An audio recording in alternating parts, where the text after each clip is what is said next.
ప్రభువును ప్రియరక్షకుడైన యేసు క్రీస్తు నామమున మీ అందరికీ నా యొక్క వందనాలు తెలియజేయుచున్నాను. దేవుడు మనకి ఇచ్చిన యొక్క అవకాశాన్ని బట్టి మరి దేవుని మాటల ద్వారా మనము బలపడదాం. పరిశుద్ధ గ్రంథము నుంచి యెషయా గ్రంథము 14వ అధ్యాయము 12 నుంచి 14 వచనాల వరకు చూసినట్లయితే, యెషయా గ్రంథము 14వ అధ్యాయము 12 నుంచి 14 వచనముల వరకు, నేను ఆకాశమునకు ఎక్కిపోవుదును, దేవుని నక్షత్రములకు పైగా నా సింహాసనమును హెచ్చింతును, మహోన్నతునితో నన్ను సమానునిగా చేసుకుందును అని సాతానుడు అంటూ ఉన్నాడు.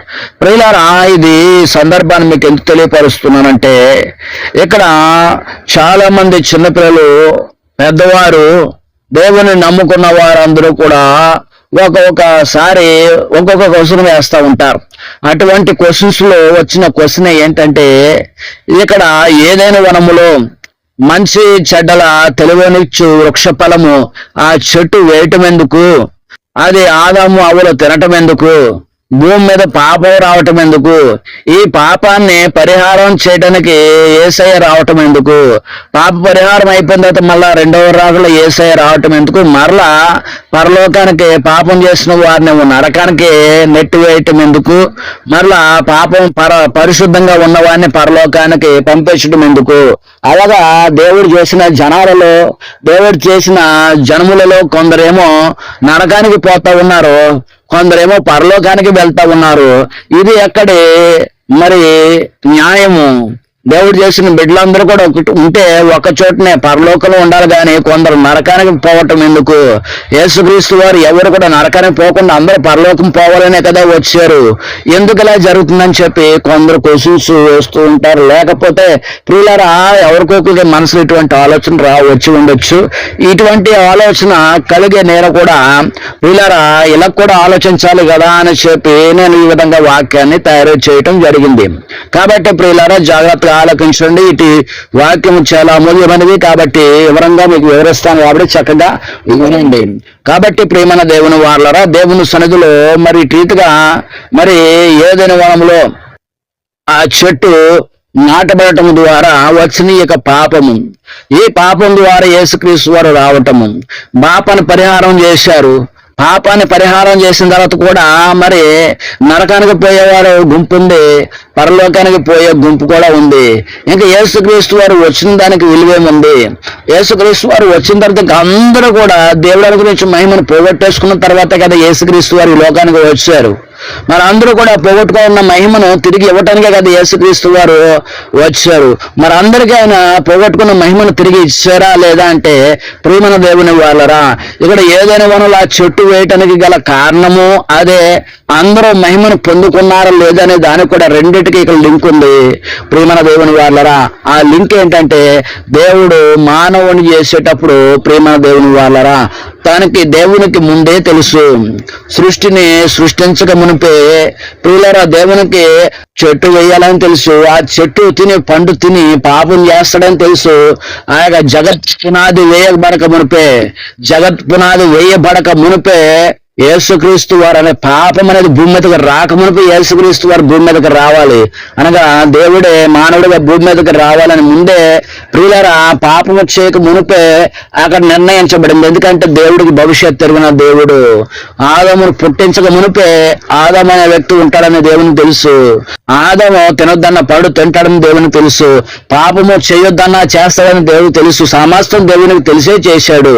ప్రియమైన దేవుని వాళ్ళరా, మరి దేవుడు తెలిసే చేసిన మరి పాపం చేయకూడదు కదా.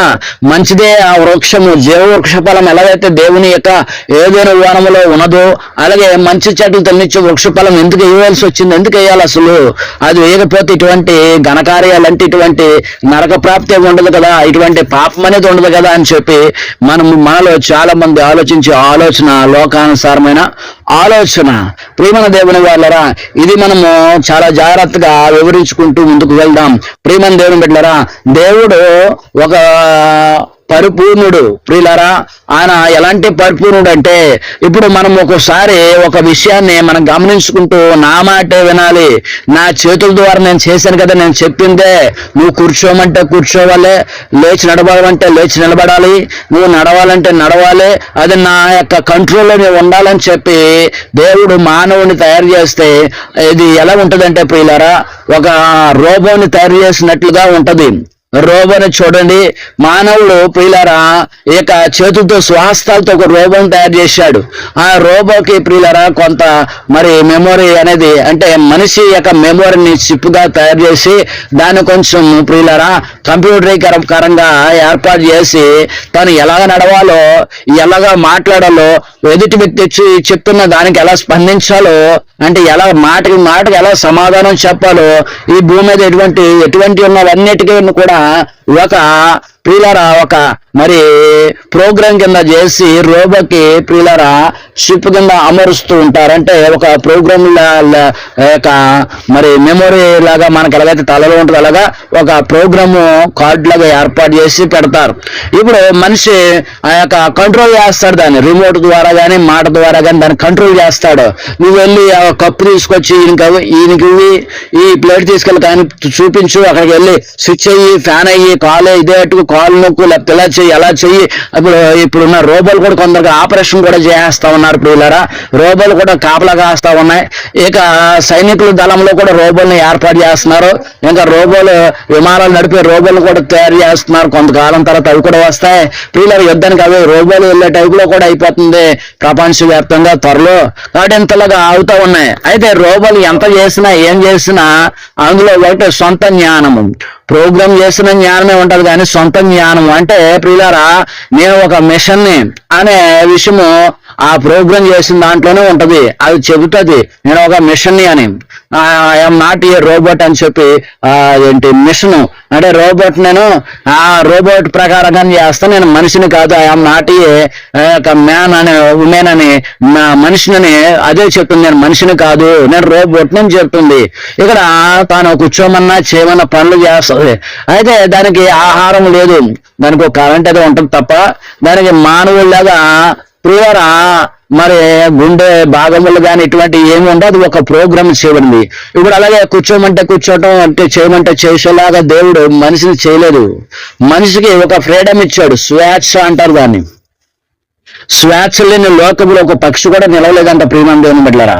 స్వేచ్ఛ లేని లోకంలో ఒక పక్షి కూడా నిలవలేదంట. ఎందుకంటే ఇప్పుడు పక్షి తన ఇష్టం వచ్చినట్లుగా తిరగాలనుకుంటే మనిషి దాన్ని చూసి చంపేసే ఆ గుణం ఉందనుకోండి ప్రియులారా, దాన్ని చంపేస్తారు.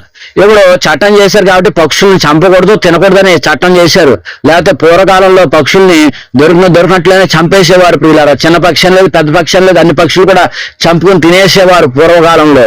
వాటిని చంపకూడదు తినకూడదు అని చెప్పి చట్టం చేశారు. కాబట్టి ప్రియులారా పక్షుల్ని పెంచాలి, పక్షుల్ని ప్రేమించాలి అని చెప్పగానే వాటి కొరకు గూళ్ళు కట్టి ప్రియులారా ఏర్పాటు చేసుకుంటూ పెంచుకుంటూ ఉన్నారు ప్రతిలలో పక్షుల్ని. ప్రేమ చిలకల్ని ఏంటి పక్షుల్ని రకరకాల పక్షుల్ని ఇళ్లలో పెంచుకుంటూ ఉన్నారు. తినటం మానేశారు ప్రియులారా. పల్లెటూరు విషయాన్ని పక్కన పెట్టండి, ఆ విషయాన్ని చేస్తూ ఉన్నారు. అంటే స్వేచ్ఛ లేని స్వేచ్ఛ, తనకు స్వేచ్ఛ దొరికింది. ఆ స్వేచ్ఛ దొరికింది ఎవరిదంటే మానవుల ద్వారా దొరికింది స్వేచ్ఛ. ఆ మానవులు పక్షులు చూడగానే చంపేయాలనే స్వేచ్ఛను అవ్వకూడదు. ఆ పక్షులు మన పంచుకొచ్చేస్తున్నాయి, అవి మన దగ్గరికి వచ్చి మన ఎత్తుకెళ్ళిపోతాయి, చంపేయాలి, దొరికిన కాడికి చంపేయాలని చెప్పేసి మానవుడు దానికి స్వేచ్ఛ ఇవ్వకపోతే, పక్షికి స్వేచ్ఛ ఇవ్వకపోతే అవి జీవించలేవు, అవి తనడు తానుగా బ్రతకలేవు. ఇక్కడ మనిషికి దేవునికి ఉన్న సంబంధం కూడా అదే ప్రియమైన దేవుని బిడ్డలారా. ఇప్పుడు రోబోట్ ని తయారు చేసిన మానవుడు దాన్ని చూసి దాన్ని సరిగ్గా పని చేయకపోతే దాన్ని ఏం చేస్తాడంటే నిర్వీర్యం చేస్తాడు. అంటే దాన్ని తిరిగి మరలా మోల్డింగ్ చేసి తర్వాత మరలా తను చెప్పినట్టుగా చేసేలాగా మలచుకుంటాడు మానవుడు. అలాగే దేవుడు ఏం చేశాడంటే రోబోట్ లాగా చేయలేదు దేవుడు మనల్ని. దేవుడు మనకు ఒక ఫ్రీడమ్ ఇచ్చాడు, స్వేచ్ఛనిచ్చాడు. నీకు ఇష్టం వచ్చినట్లు బ్రతుకు నా బిడ్డ అని. అంటే నీకు ఇష్టం వచ్చినట్టు బ్రతుకు అని చెప్పంటే నీకు నచ్చినట్లుగా నేను దేవుడిని నన్నే పూజించాలి, నేను తప్ప వేరొక దేవుడిని లేడని భూమి మీద చెప్తున్నాడు. కానీ సృష్టి చేయక మునుపు ఆదాము చేసినప్పుడు దేవుడు అక్కడ చెప్పలేదు ఆ మాట. ఎందుకు చెప్పలేదు ఆ మాట? నేనే దేవుణ్ణి, ఆదాము నన్ను తప్ప ఇంకా నువ్వు పూజించకూడదు, నేను చెప్పిన తప్ప ఇంకేం చేయకూడదు నువ్వు అని అక్కడ చెప్పలేదు దేవుడు. మనిషి భూమి మీద పాపం చేసిన తర్వాత నేను తప్ప వేరే దేవుడు లేడు మీకు, పైన ఆకాశం అందైన భూమి కిందైన భూమి కింద లోతనే ఎక్కడైనా ఏ విగ్రహం మీరు చేసుకోకూడదు అని దేవుడు ఖచ్చితంగా చెప్పాడు. ముందేది చెప్పలేదంటే స్వేచ్ఛను ఇచ్చాడు. స్వేచ్ఛ. పిల్లల ఈ స్వేచ్ఛలో ఒక ఆలోచన.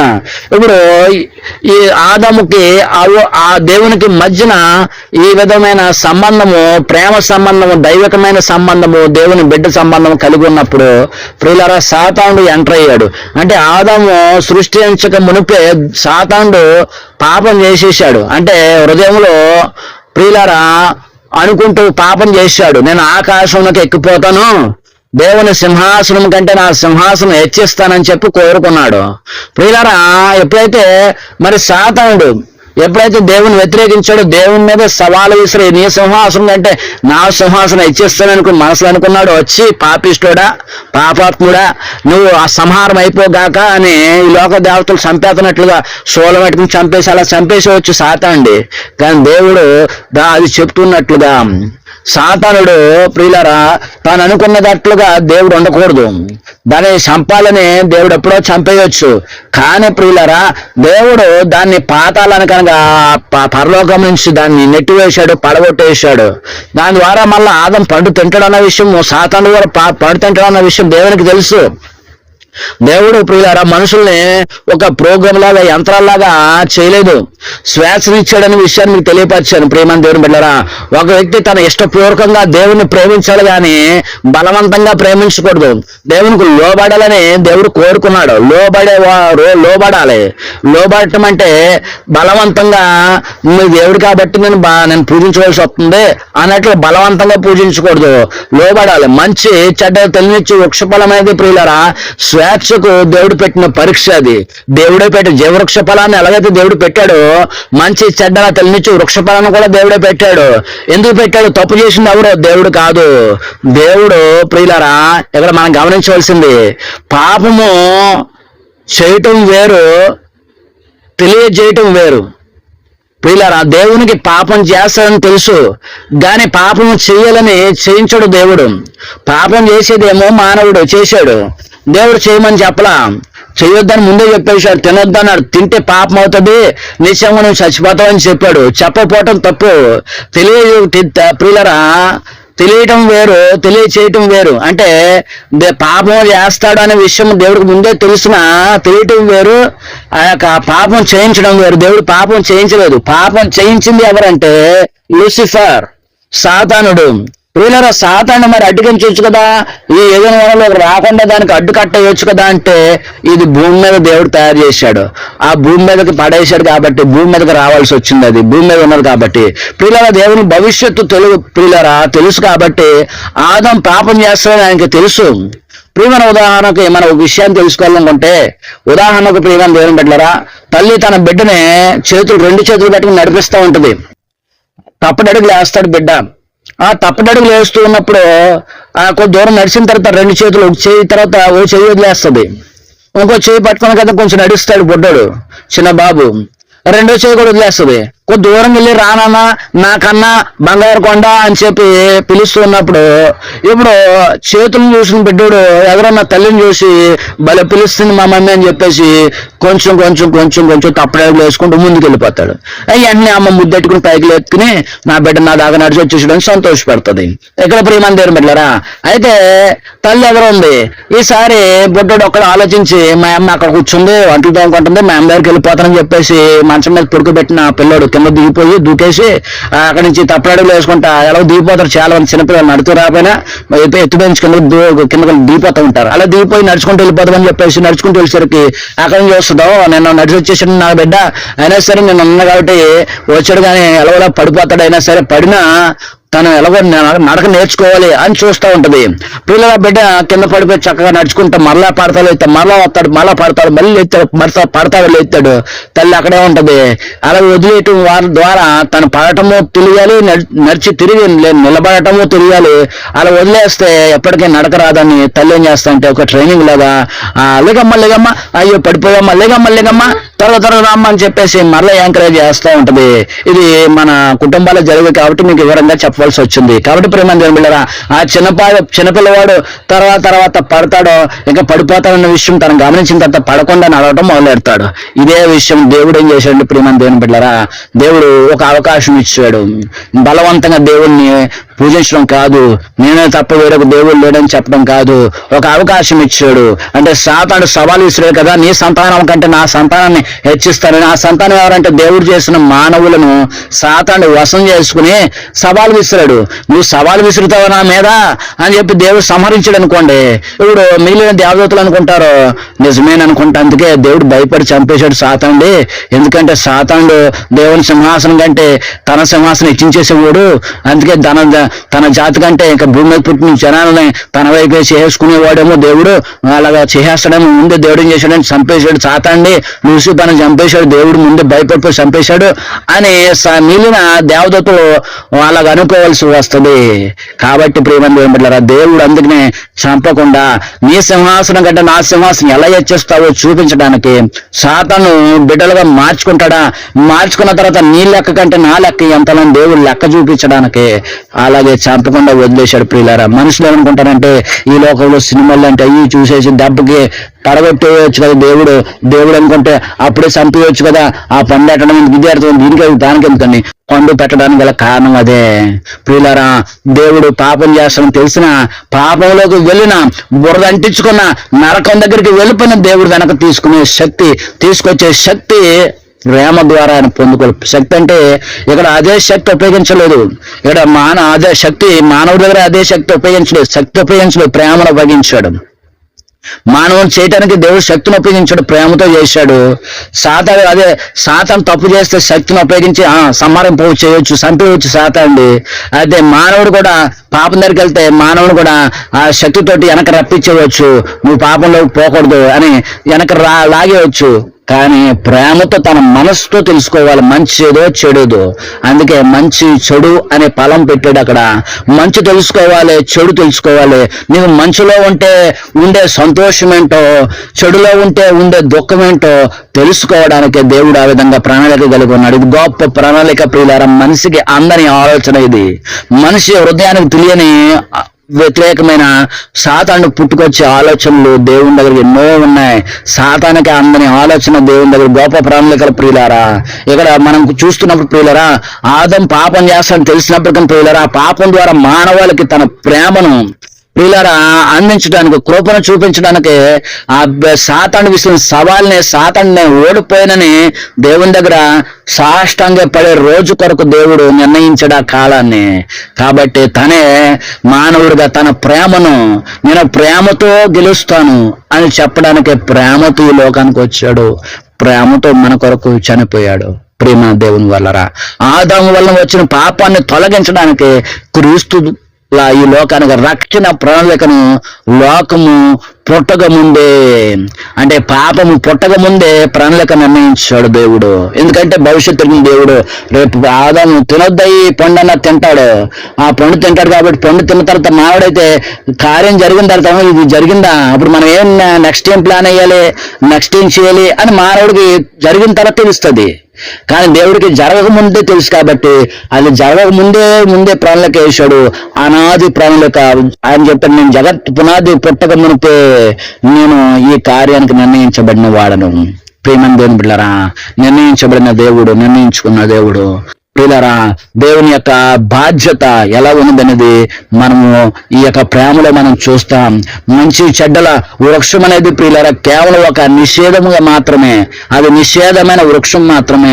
మనం మరలా ప్రకటన గ్రంథంలో 2వ రకాల్లో చూస్తే అక్కడ పరలోకంలో ప్రియులారా చూస్తున్నప్పుడు అక్కడ మరలా మంచి చెడ్డలు తెలియచ్చు వృక్ష ఫలం ఉందంటే అక్కడ మరలా రాయబడి దాని గురించి ఒకసారే ఏదైనా వనంలో ఉన్నట్టు, మళ్ళా 2వ రాకలో అక్కడ ఏదైనా వనంలో జీవవృక్ష ఫలం ఉన్నట్టు ఉంది, మంచి చెడ్డలు తెలియని వృక్ష ఫలం అన్నట్టు ఉంది ఆది కాండలో. కానీ ప్రకటన గ్రంథంలోకి వచ్చేసరికి అంటే 2వ రాకలో దేవుడు పరలోకానికి వెళ్ళిపోయిన తర్వాత అక్కడ మరలా ఒక మూలని మంచి చెడ్డలు తెలియచ్చు వృక్ష ఫలం ఉందన్నట్టు అక్కడ రాయబడలేదు. ఇంకా దాని గురించి ఇక్కడ రాయబడి ఒక్కసారిగా దాని గురించి తెలియచేయబడ్డది. ఇక తర్వాత జీవవృక్ష ఫలాల గురించే, జీవవృక్ష ఫలము చెట్టు గురించే రాయబడి ఉంది. ప్రేమ దేవుని బిడ్డలారా, అది మనిషికి దేవునికి పట్ల ఉన్న గౌరవాన్ని ఒక సూచిక.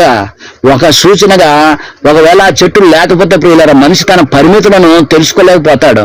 తన పరిమితులు అంటే ప్రియులారా, ఇప్పుడు మనకు ఒక ప్రణాళిక పెడితే ఆ ప్రణాళిక ప్రకారంగా చేస్తాం. పిల్లలకి స్కూల్కి పంపిస్తే ఉదయాన్నే లేచి రెడీ అయిపోతారు. ఇంకా వారికి ఏమైనా పని ఉంటుందా? వారి పరిమితి ఏంటంటే మీకు ఏ పనులు లేవు. మీ పని ఏంటి? ఉదయం లేగాలి, పళ్ళు తోముకోవాలి, టిఫిన్ తినేయాలి, రెడీ అయిపోవాలి, స్కూల్కి వెళ్ళిపోవాలి, చదువుకోవాలి, సాయంత్రం రావాలి, హోంవర్క్ రాసుకోవాలి, చక్కగా నిద్రపోవాలి, మరలా అదే రిపీట్ మరలా ఉదయం లేగాలి. వాళ్ళ పని అదే. అది ప్రియులారా ఒక పరిమితి. వారికి చదువు కొరకు, ఉద్యోగం కొరకు వచ్చేదాకా, మంచి ఉద్యోగం వచ్చేదాకా, వారు ఆ చదువు పూర్తయ్యేదాకా వారి పరిమితి అదే. ఇంకో పరిమితిలోకి వచ్చి నీ పని ఏదైనా వచ్చే ఇంకో పనిలోకి వచ్చి నువ్వు వంటలు వారిలో మధ్యలో కాలమైన సమయంలో సెలవైన సమయం చేస్తారు కదా, అది ఒక మధ్యలో వాళ్ళ కాలక్షేపమే తప్ప వాళ్ళు నిండుగా చేసేది కాదు. ఇక్కడ దేవుడు ప్రియులారా, ఇక్కడ మానవుని పరిమితులు, తన పరిమితి ఏంటో తెలుసుకోవాలి. దేవుని దగ్గర నువ్వు అంతలాగా దేవునితో సల్లపరుసనా, దేవునితో మాట్లాడుతున్నా కానీ నువ్వు దేవుడు అంతటి వాడవా, లేక దేవునికి నీకు సమానం ఉన్నదా లేదా అని తెలుసుకునే కొన్ని పరిమితులు ఉంటాయి. ఆ పరిమితులను బట్టి దేవుడు ఆ వృక్షాన్ని నాటడం ద్వారా మనిషి యొక్క ప్రియులారా పాపములో పడేయాలని దేవుడు అనుకోలేదు. పాపంలో దేవుడు పడాలని అనుకోలేదు. కానీ సాతాను విసిన సవాళ్ళకే ప్రియులారా ఆ సవాళ్ళను దేవుడు స్వీకరించాడు. ఎందుకు స్వీకరించవలసి వచ్చిందంటే ఆయన చంపేయవచ్చు, సవాళ్ళను స్వీకరించకపోవచ్చు, కానీ అదే ప్రణాళికని అమలు చేయడానికి ఎంత కష్టపడాలో సాతానుడికి, అది కష్టపడినా దాన్ని దక్కదని తెలియడానికి తన తప్పు తాను తెలుసుకోవాలి. తెలుసుకున్నా కూడా నరకానికే వెళ్ళిపోతాడు సాతానుడు. కాబట్టి పాపం పుట్టుకైన ఆ సాతానుడిని సంహరించడం ద్వారా పాపం అంతమవ్వదు. తను తప్పు తెలుసుకుని పాపము తన ద్వారా వచ్చిందని తెలుసుకుని తనే పశ్చాత్తాపడి నరకానికి పోయేటట్లుగా దేవుడు చెయ్యాలి. కాబట్టి దేవుడు బలవంతంగా చేసేవాడు కాదు, ప్రేమతో చేసేవాడు. తన తప్పు తెలుసుకుని తనే శిక్షకు ఒప్పుకునేటట్లుగా దేవుడు చేసే గొప్ప ప్రణాళిక కలిగిన మహోన్నతమైన పరిశుద్ధుడు మన దేవుడు. దేవుణ్ణి ప్రియులారా ఎంచుకోవాలనే ఉన్నతమైన ఉద్దేశంతోనే దేవుడి యొక్క శక్తి ఏంటో తెలుసుకోవాలనే ఎంపిక ఇచ్చాడు. అక్కడ ఒక ఎంపికను ఆదాముకు ఇచ్చాడు. పాపం జరుగుతుందని తెలిసినా దాన్ని సరిదిద్దే శక్తి ఆయన దగ్గర ఉన్న ప్రేమ ప్రియులారా, ఆ యొక్క తన దగ్గర ఉన్నదనే నమ్మకంతో, ప్రేమతో గెలుస్తాననే నమ్మకము దేవుని దగ్గర సంపూర్ణంగా ఉంది. అదే ప్రేమ మనలోకి వస్తే మనం కూడా అదే ప్రేమ కలిగి జీవిస్తే పాపాన్ని జయించగలమని దేవుడు నిర్ణయం తీసుకున్నాడు. కాబట్టి ఆ నిర్ణయాన్ని మంచి చెడ్డ వృక్ష ఫలాన్ని ఆ యొక్క తోటలో నాటడం జరిగింది. ప్రేమ దేవుని బిడ్డలారా, చాలా మంది ప్రేమ దేవుని బిడ్డలు ఇది కేవలం ఏదో ఒక పండని, అంటే ఇది ఒక పండని, దాన్ని ఈ పండు ఏం పండు అంటే యాపిల్ పండు అంటా ఉంటారు.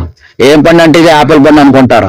కానీ ప్రియులారా వేదాంత పరంగా మనం చూస్తే అధికారానికి మరియు నైతికకి విలువగా ఇది ఉంటా ఉందంట.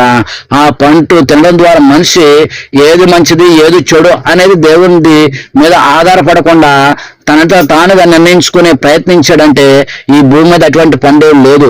ఏదైనా వనంలో దేవుడు కెరూబులను పెట్టి వీళ్ళ అది మూసేశాడు. ఇంకా భూమి మీద అటువంటి చెట్టు ఏం లేదు. యాపిల్ పండు కాదు, ఏమి కాదు, అదంతా కూడా బూటకము, అదంతా కూడా నమ్మసక్యం కాంది. కాబట్టి ప్రేమ దేవుడు అదే యాపిల్ పండు అనేది ఎందుకు వచ్చిందంటే దాని గురించి కూడా మీకు ఆధారం చెప్తాను.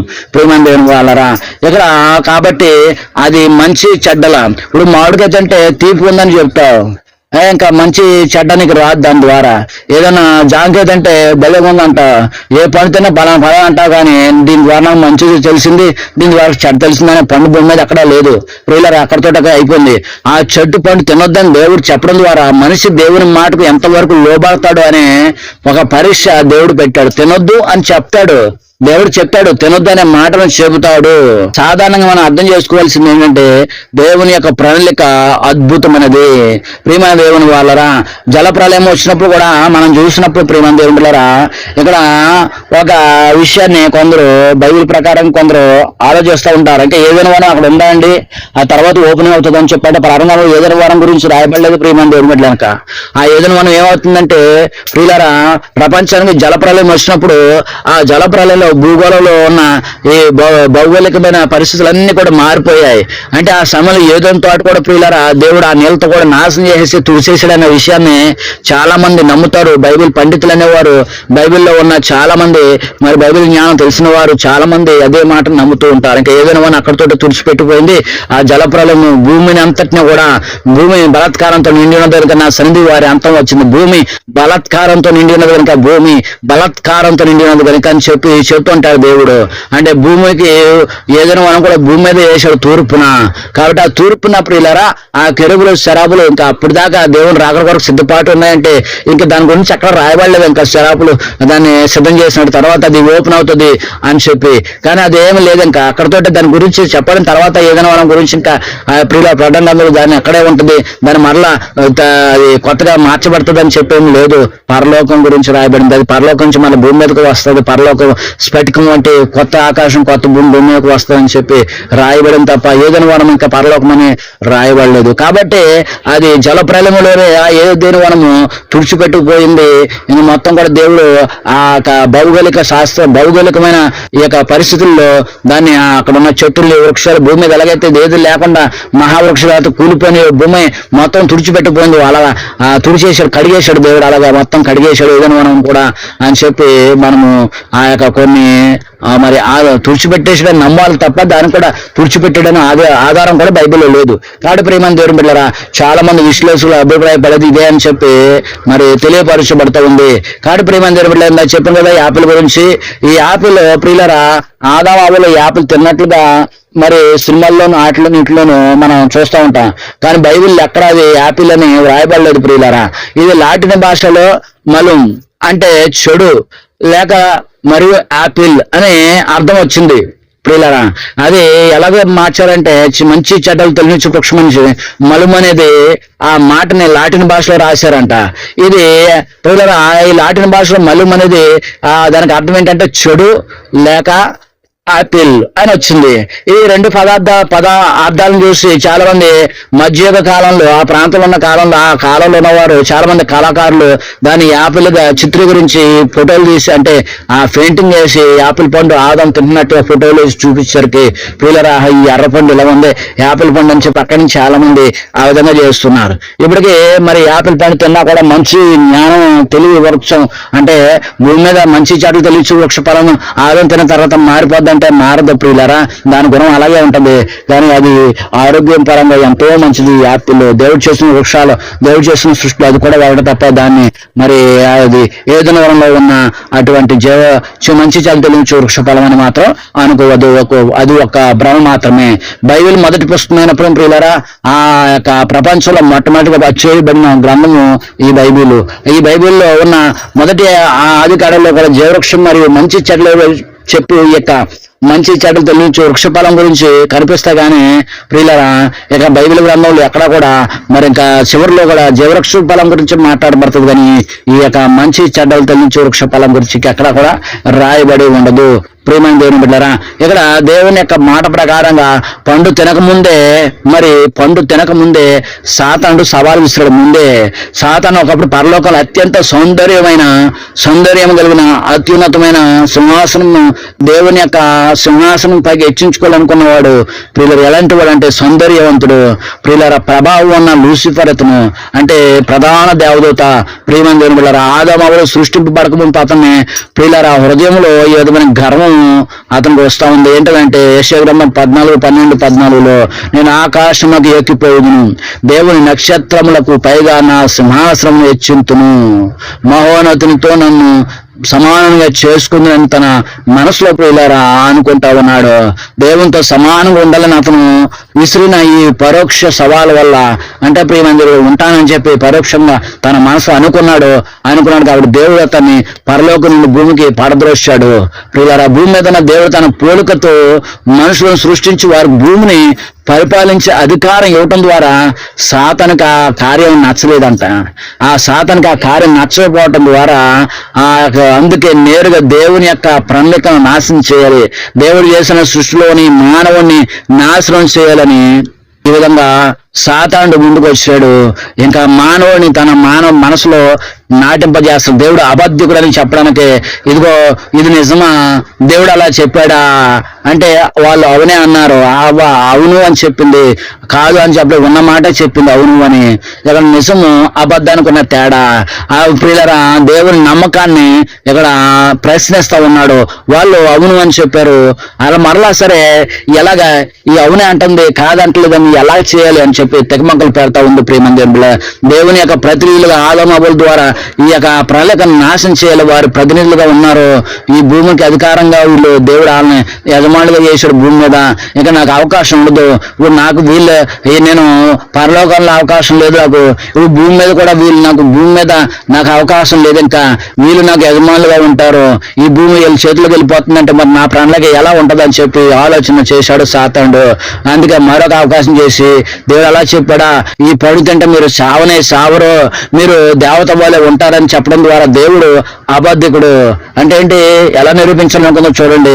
మీరు చచ్చిపోరు అంటే మీరు చచ్చిపోతాడని చెప్పిన దేవుడు అబద్ధికుడు అంటే అబద్ధం ఆడాడు అని చెప్తా ఉన్నట్లు లెక్క ఇక్కడ.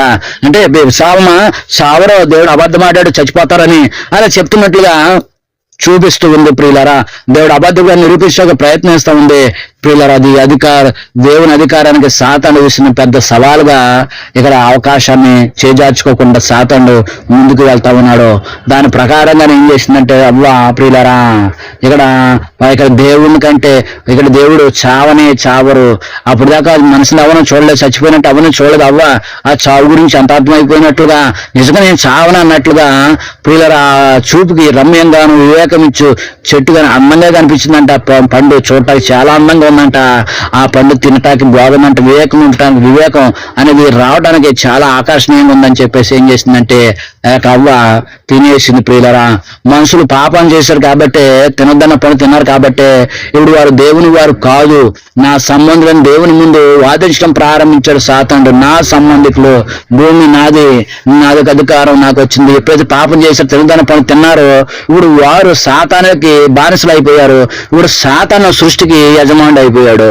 అంటే ఇప్పుడు ఎవరు ఇక్కడ మీరు రాజనీతి ఇక్కడ మనం గమనించవలసింది ఏంటంటే రాజనీతి. ఇప్పుడు రాజుగారిని వెళ్ళి ఇంకో రాజులు చంపేసాడు అనుకోండి, తలనారికేయడం అనుకోండి, ఆ రాజ్యం ఈయన చేతికి వచ్చేది. ఇంకా ఆ రాజ్యం ఈయనే పరిపాలన చేస్తాడు. ఇప్పుడు ఈ భూమికి రాజులుగా రాణులుగా దేవుడు రాజులుగా ఇక్కడ ఆదాము హవ్వల్ని ఏర్పాటు చేశాడు. ఈ రాజుల్ని అంటే ఆడదని రాణి అవ్వని అలా అనకూడదు కానీ ఇద్దరు రాజులు లెక్కే ప్రియమైన దేవుని బిడ్డలారా. ఇక్కడ ఈ జన్యుపరంగా మనం చూస్తే స్త్రీ పురుషులు భూమి పుట్టినప్పటికీ పరలోకం అందరూ కూడా రాజులుగానే ఉంటారు, రాణులుగానే కాదు, అందరూ రాజులే. కాబట్టి ప్రియమైన దేవుని బిడ్డలు అందరూ జన్యుపరంగా అందరూ ఒకటే, ఒక జీన్స్ నుంచి వచ్చిన వారు. కాబట్టి ఇక్కడ మనం చూస్తే ఇక్కడ రాజుగా ఉన్న ఈ యొక్క ఆదాము హవ్వలను బట్టి, రాజులుగా ఉన్న ఈ ఆదాము హవ్వలను బట్టి వచ్చి వారి యొక్క ఆ యొక్క నీతిని చంపేశాడు. అంటే వారి యొక్క పరిశుద్ధతను చంపేశాడు. వారి దేవుడు మన గురించిన ప్రియులారా యొక్క స్వరూపంలో వాళ్ళు కలుగజేసుకున్న దేవుడు నాశకరంలో జీవాత్మను ఊదాడు, జీవము కలిగిన జీవాన్ని పోగొట్టేశాడు. అంటే వారు జీవము లేని ఆత్మ కలిగిన వారు, ఒట్టి ఊపిరి కలిగిన వారుగా ఉన్నారు. ఇప్పుడు ఈ రాజ్యము దేవుడు అందరికీ ఆత్మపూర్వకంగా ఇచ్చిన అధికారాన్ని పోగొట్టేసుకున్నాడు ఆదాము హవ్వలు. ఇప్పుడు ఆ అధికారాన్ని చేజెక్కించుకున్నాడు సాతానుడు. సృష్టికి యజమానులుగా దేవుడు ఆదాము హవ్వలను పెడితే ఇప్పుడు ఈ సృష్టికి యజమానుడిగా సాతానుడు వచ్చాడు. ఈ సృష్టికి బానిసలుగా, పని వాళ్ళుగా, బానిసలుగా ఆదాము హవ్వలు మారిపోయారు. కాబట్టి ప్రియమైన దేవుని బిడ్డలారా అప్పుడే వీరు నా సంతానం అని చెప్పి అని ప్రభువుకి చూపిస్తా ఉన్నాడు ప్రియులరా. అయితే దేవుడు అక్కడే సాతానుకు ఒక తీర్పును ప్రకటించాడు. అక్కడే పారిపోలేదు, అక్కడే ఉన్నాడు, ప్రకటించాడు. స్త్రీ సంతానము అనగా యేసుక్రీస్తు నీ తల మీద కొడతాడు, నీవు అతని మడి మీద కొడదు అని చెప్పి ఆదికాండం 3:15 ప్రియులారా దేవుడు సాతానుతో చెప్తుంటాడు. అంటే సాతాను విసిరిన సవాలుకు దేవుడు రక్షణ ప్రణాళిక ద్వారా సమాధానం ఇస్తా ఉన్నాడు. అంటే నేను తల మీద కొడతాడంటే నువ్వు చెడు ఆలోచన చేస్తే కదా, నీ తలతోటి నీ బుర్రతోటి చెడు ఆలోచన చేస్తే కదా, నీ బుద్ధిని సిలువలో అనగా స్త్రీ సంతానమైన క్రీస్తుగా నీ తలను చితకు కొడతాడు. నీ బుద్ధి ఒక్కడితోటి నాశిపోద్ది. నువ్వు అనుకునే చెడు, నా సంతానం ఎక్కువ, నా యొక్క భూమి మీద నీ సంతానం నేను హెచ్చించుకుంటానని చెప్పిన నీ యొక్క బుద్ధిని, నీ తలను చితకు కొడతాడు, ఆ బుద్ధిని నాశనం చేస్తాను అని చెప్పి ప్రియులరా దేవుడు అక్కడ ప్రణాళికను సిద్ధం చేస్తూ ఉన్నాడు. అక్కడే చెప్తూ ఉన్నాడు ప్రియులరా. ఆ యొక్క బైబిల్ చరిత్ర అంతటి కూడా సాతాను దేవుని ప్రజలను శోధిస్తూనే ఉంది. తర్వాత చరిత్రలో చూసినప్పుడు శోధిస్తూనే ఉంది. ఆ శోధించేది ఏంటంటే, శోధకుడు ఎందుకు శోధిస్తుందంటే దేవుళ్ళో ఉంటే శోధిస్తాడు, అందులో ఉంటే మన కష్టాలు, దేవుళ్ళు ఉంటే కష్టాలు, ప్రార్థనకి వెళ్తే కష్టాలు, సరిగ్గా మనం బొట్టు పెట్టుకుంటూ తిరుగుకుంటూ వెళ్తుంటే అందరు నవ్వుతారు, ఈ విధంగా తెల్లబట్టలు వేసుకుంటే నవ్వుతారు, అందరూ ఇలాగ ప్రార్థన చేసుకుంటూ నవ్వుతారు కాబట్టి అందరి దగ్గర ఒకలాగా ఉండాలి, బయట ఒకలాగా ఉండాలి, దేవుని దగ్గర ఒకలాగా ఉండాలి అన్నట్లుగా సాతాను చూపిస్తూ ఉంటాడు.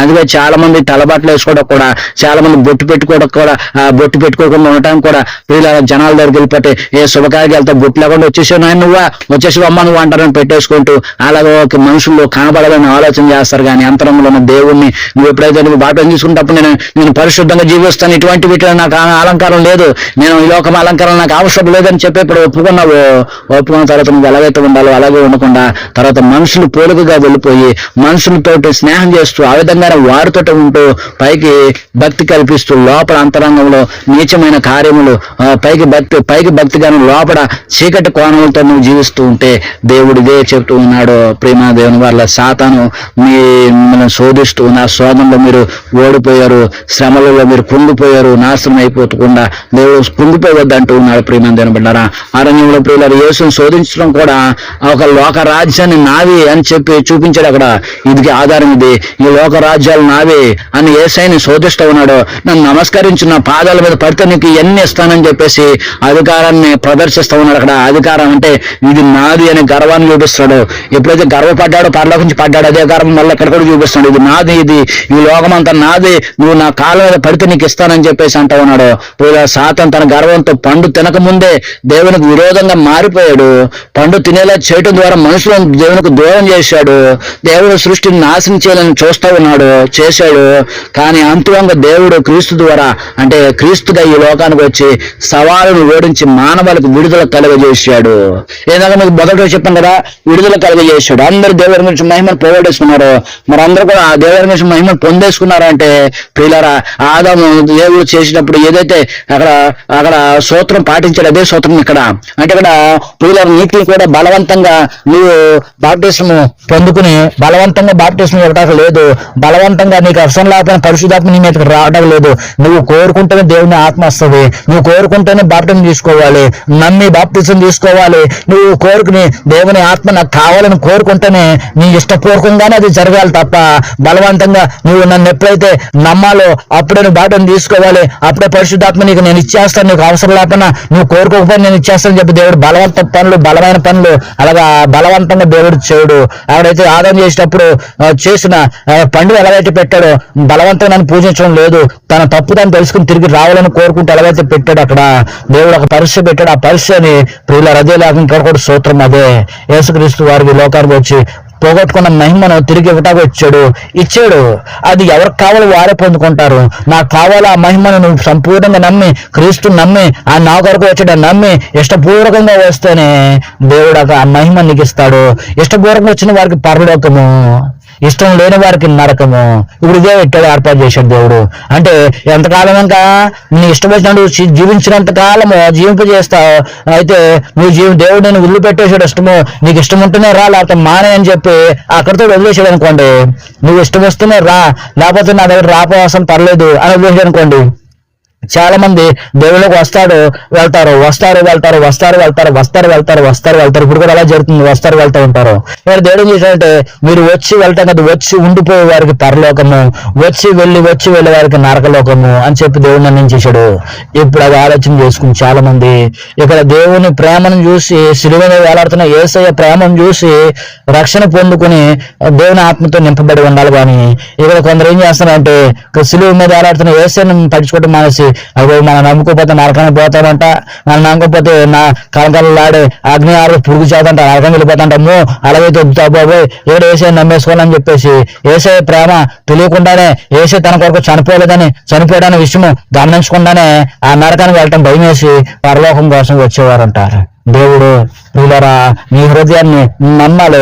ఎలా నమ్మాలంటే నరకం చూసి నరకం ఉందని నమ్మటం కాదు, పరలోకం ఉందని నమ్మటం కాదు, పరలోకాన్ని తీసుకెళ్లేది యేసు అని చెప్పి నమ్మాలి. ఆ యేసుని నమ్మి ఆ యేసుక్రీస్తు వారు నీ కొరకు వచ్చారని నమ్మి ఆయన పరలోకాన్ని తీసుకువెళ్తారని నమ్మి వెళ్ళిన వారికి పరలోకం దేవుడు కలుగజేస్తాడు. ప్రియమైన దేవుని బిడ్డలారా, ఇక్కడ సాతాను దేవుని మీద తిరుగుబాటు చేసినప్పుడు కూడా అతడు దేవుని పరిపాలన అధికారాన్ని సవాల్ చేశాడు. పరిపాలన అధికారం అంటే దేవుడు కఠినంగా నిబంధనలు పెడుతున్నాడు, దేవుని పాలన కంటే నా పాలనలో చాలా స్వతంత్రంగా ఉంటారు మీరు అన్నట్లుగా చేస్తాడు సాతానుడు. మనుషులు సంతోషం ఉంటారు నా పాలనలో అనే ప్రియులారా అబద్ధాన్ని ప్రచారంలోకి తీసుకొస్తా ఉన్నాడు, చెప్తా ఉన్నాడు సాతానుడు. అంటే ఈ లోకం చూసారా, ఇక్కడ ఇండియాలో చూస్తూ ఉంటే ఎలా ఉంటుంది, ఆ విదేశీ దేవుడు ఇలాగ అలాగ అని చెప్తూ ఉంటారు. మన దాంట్లో చాలా ప్రశాంతంగా ఉంటుంది, ఇలాగ అన్ని కూడా ఉంటాయి, చక్కగా జీవించవచ్చు అని చెప్తూ ఉంటారు కొందరు. అప్పుడు దేవుడు ప్రియులరా సాతాను చంపేస్తే ఇతర దేవదూతలు చెప్పినట్లు సృష్టిలో సాతాను చెప్పింది నిజమైపోద్ది. కాబట్టి దేవుడు ఆ విధంగా ఆలోచించవలసి వచ్చింది. కాబట్టి సాతాను పద్ధతి ప్రియులరా పాపము, స్వార్థము. కానీ దేవుని యొక్క పద్ధతి ప్రేమ, నీతి, న్యాయంలో ప్రియులరా. దేవుడు బలవంతంగా తనను ప్రేమించడం ఎప్పుడు కూడా కోరుకోలేదు. ఒకవేళ దేవుడు తనకు వ్యతిరేకించి ప్రతి ఒక్కరిని వెంటాడి చంపేసేవాడు కాదు. మనుషులు దేవుని ప్రేమతో తిరిగి రావాలి. దేవుని మీద భయముతో, అంటే దేవుడు నమ్మకపోతే చంపెత్తడం కాదు, దేవుని మీద భయం అంటే ఈ లోకంలో కంటే దేవుని మీద భయం అంటే ఈ భయం అంటే నువ్వు వణిగిపోవటం కాదు. దేవుడు తప్పు చేస్తే దేవుడు ఊరుకోడు అనే భయం రావాలి తప్ప ప్రియులారా లోకంలో ఉన్న సాతానికి చూస్తే అదిగోద్దే ఇదిగోద్దేమన్న భయం కాదు. సాతాను ప్రియులారా ఆ యొక్క సాతాన్ని ఇప్పటి వరకు కూడా ఉండటం ద్వారా మన ముందు 2 మార్గాలు ఉంచాడు దేవుడు. ఇప్పటికే ఉన్నాడు సాతానుడు అంతరాంగంలో ఈ భూమి మీద పాతాళంలో బంధించబడి ఉన్నాడు, రేపు విడబడతాడు. ప్రియులారా ఇక్కడ వర్షం ద్వారా మనకు ముందు 2 మార్గాలు ఉంచాడు దేవుడు. ఒకటి సాతాను మార్గం, అది స్వార్థము, అది నరకాన్ని తీసుకుపోద్ది. రెండోది దేవుని మార్గం, అది ప్రేమ. మనం దేవుని ఎంచుకుంటే పరలోకానికి చేరుతాం. ప్రియులారా ఆదాము హవ్వలు పాపం చేసిన వెంటనే వాడిని ప్రియులారా సాతాను నాశనం చేస్తే ఈ రోజు మనం ఉండేవాళ్ళమే కాదు, అన్ని నాశనం చేస్తాం. మనం పుట్టం భూమి మీద మనుషులే ఉండరు. దేవుని తన అపారమైన కృప ద్వారా పాపం చేసిన మనుషులు రక్షించుకోవాలని ప్రాణాలకు వెళ్ళబోయినాడు. కాబట్టి మనం పుట్టుకొచ్చాం. ఇది కూడా అందులో పార్టీ. అప్పుడే చంపేస్తే ఆదాము తప్పు చేసిన 2 కూడా సంహరించేసి సాతానండి ఆదాము కూడా సంహరించేసి తుడిచిపెట్టే ఈ భూమి మీద మనుషులు అనేవారే ఉండరు. కాబట్టి పిల్లరా మనుషులు పుట్టుకు రావాలి, మనుషుల పాపాన్ని చంపాలి, కానీ మనుషుల్ని కాదని దేవుడు తన ఇష్టపూర్వకం తన పేరుకు చొప్పున చేసిన మనుషుల్ని చంపకూడదు, మనుషుల్లో ఉన్న పాపాన్ని చంపాలని దేవుడు నిర్ణయించుకున్నాడు. సాతాను శోధన మధ్యన కూడా దేవుడిని నమ్మేవారు ఉంటారని నిరూపించడానికి యోబు వంటి భక్తులు ప్రియులారా ఈ లోకంలోకి వచ్చారు. సాతాను ఎంత శోధించినా, తన బిడ్డను చంపేసినా, తన భార్య వెళ్ళిపోయినా, స్నేహితులు నిందించినా, తన ఆస్తిపాస్తులు వెళ్ళిపోయిన ఒళ్ళంతా కురుపులతో ఉన్నా దేవుడు విడిచిపెట్టాడు. దేవుడు మనకి ఎంత నష్టం కలిగినా తిరిగి తీసుకొస్తాడని నమ్మకము యోబు ద్వారా దేవుడు మనకి కలుగజేశాడు. యేసుక్రీస్తు శిలువ మరణం ద్వారా సాతాను ప్రియులారా ఓడిపోయాడు. యేసు శిలువ మరణం ద్వారా సాతాన్ని చంపడం కంటే సాతాన్ని చేసిన పాపం అనే వ్యాధిని మనుషుల నుంచి తొలగించడం దేవుని యొక్క ప్రణాళిక. ఆ ప్రణాళికను దేవుడు ఖచ్చితంగా నెరవేర్చాడు, జరిగించాడు. ప్రియమైన దేవుని ద్వారా ఇక్కడ మనము చివరి ఒక వాక్యం చదువుకుంటే ప్రారంభం 20:10 ప్రకారం ప్రియులారా ఇక్కడ మనం చూస్తే సాతాను అగ్నిగుండంలో పారద్రోయబడును అని చెప్పి రాయబడింది. ఇది నిరంతరం శిక్ష. ఇక్కడ శిక్షింపబడతాడు, తర్వాత అగ్నిగుండంలో వేస్తాడు, నిరంతరం అగ్నిగుండంలో పడిపోయిన తర్వాత నిరంతరం శిక్షించబడుతూ ఉంటాడు. అప్పటి వరకు దేవుడు సాతాను ఒక రకమైన గొలుసులతో కట్టబడి ఉన్న కుక్కలాగా ప్రియులారా అనుమతిస్తూనే ఉంటాడు. అంటే కట్టబడిన అది గొలుసులతో కట్టబడి ఉంది కానీ దానికి అంత శక్తి లేదు, అది కుక్కలాగా ఇక మురుగుతూనే ఉంటది, మనుషుల్ని తన వశం చేసుకోవడానికి ప్రయత్నం చేస్తుంటుంది. దేవుని అనుమతి లేని సాతాను కూడా ఏం చేయలేదు ప్రియులారా. దేవుడు సాతాన్ని చంపలేక కాదు, తన నీతిని, న్యాయం, ప్రేమను ప్రపంచానికి నిరూపించుకోవడానికి వేచి చూస్తా ఉన్నాడు. ఒక్కడు కూడా నశించిపోవటం ఆయనకి ఇష్టం లేదు, నరకంలోకి వెళ్ళిపోవటం ఆయన ఇష్టం లేదు. సాతాను చెడు లోకంలోకి ప్రసరింపబడకుండా ఉండటం కొరకు దేవుడు తన మహిమ కోసము, తన ప్రజల ఎదుగుదల కోసం ప్రియులారా ఈ విధంగా దేవుడు నిరీక్షణ కలిగి ఉన్నాడు. నీవు కూడా దేవుడు ఎంతో ఓర్పు కలిగి ఉన్నాడు, అంతే ఓర్పు కలిగి మారు మనసు పొందుకుని ఇప్పుడున్న దేవుని సన్నిధిలో నిలబడు. దేవుని యొక్క ప్రేమ ప్రకారంగా నడువు. దేవుని దీవిస్తాడు, ఆశీర్వదిస్తాడు. దేవుని ప్రేమ నీకు నిత్యము తోడుగా నిలుస్తుంది. లోకంలో ఉన్నదానికంటే నీలో ఉన్నవాడు గొప్పవాడు. ఆ గొప్పవాడైన ప్రభుని మనం నమ్ముకుంటూ ముందుకు సాగుదాం. ఈ మాటలో దేవుడు దీవించి ఆశీర్వదించును గాక. ఆమె వాక్యంగా దేవుడు మనం బలపరిచి ఆశీర్వదించును గాక.